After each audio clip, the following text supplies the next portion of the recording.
Hi, I'm Brian Schell. Welcome to Schell Lawyers. This is my office. Well, there's an interesting background story to the creation of this office. When we first looked at it, the space was completely empty. There was nothing here. This floor had been the executive offices of General Motors and Ford Motor Company.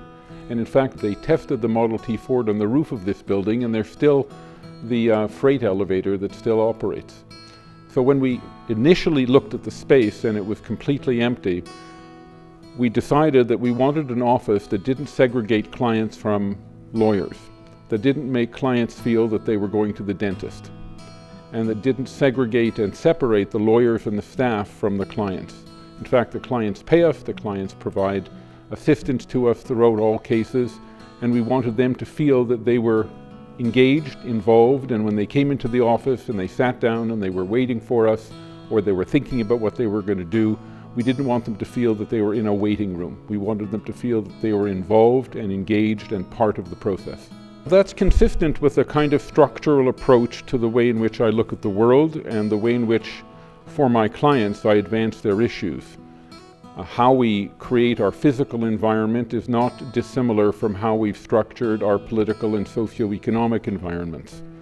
And my clients largely are drawn from sectors of the society and sectors of the economy that reflect the dispossessed, the weak, the vulnerable, employees as opposed to employers, the disabled as opposed to the fully abled, women and others who are historically subject to discrimination, trade unions that are subject to attack by employers and governments, etc.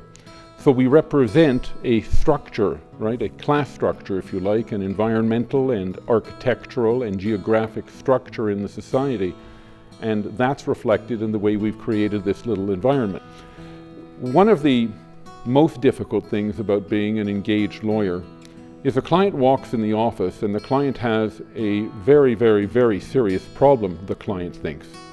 And that very, very serious problem is right at the forefront of the client's mind. They have experienced something that has been devastating for them, and so they're reaching out for help. Lawyers are not there to simply bill clients, or so I believe. We are actually there to assist clients in understanding the nature of the problem that they have, and then working through options so the client can select and develop an approach with the lawyer to resolve the problem. In that sense, we take on the client's problem. We walk away with it, and at the end of a consultation interview, at the end of an initial stage of a piece of litigation, we want our client to understand that we are there working for them and that they are no longer on their own, that they really do have an ally. And in that sense, the client walks away to some degree immediately unburdened.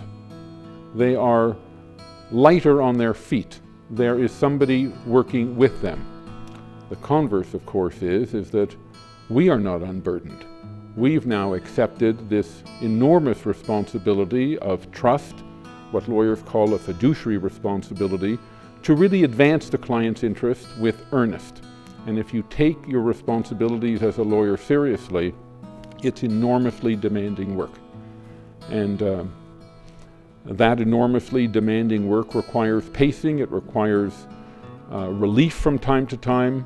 And so having, for example, our dogs in the office, or having a flexible work schedule for people in the office, for recognizing that people have serious issues day to day, ourselves, our employees, our staff, our clients, those are all very important in the development and the maintenance of the relationship that we have with our clients.